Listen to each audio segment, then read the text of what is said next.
Kami awali Kompas Siang dengan informasi. Ditreskrimum Polda Metro Jaya menetapkan status tersangka terhadap Ketua Ormas di Tangerang Selatan. Saat ini, tim Ditreskrimum Polda Metro Jaya masih memburu tersangka.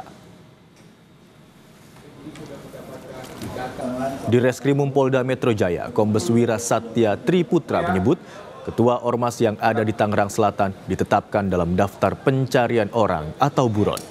Polda Metro Jaya turut memperlihatkan wajah buronan berinisial MZ tersebut. Meski Ketua Ormas masih dalam pengejaran, sebanyak 30 orang anggota Ormas sudah ditahan Polda Metro Jaya dan sedang dalam proses hukum.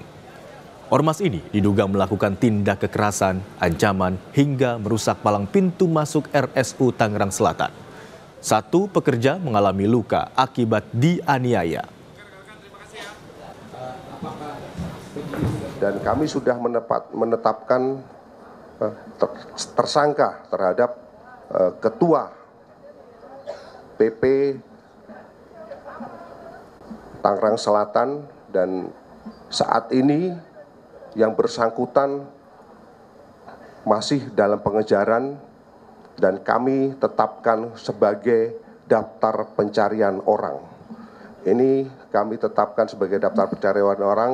Ini adalah foto daripada Ketua PP Tangerang Selatan dengan inisial MZ. Sebelumnya, sejumlah anggota Ormas yang melakukan pungutan liar parkir di Rumah Sakit Umum Tangerang Selatan, Banten ditangkap polisi. Saat akan ditangkap, pelaku melakukan perlawanan hingga akhirnya polisi mengeluarkan tembakan peringatan. Penangkapan ini buntut dari bentrokan antara kelompok Ormas dengan pihak pengelola jasa parkir Rumah Sakit Umum Tangerang Selatan.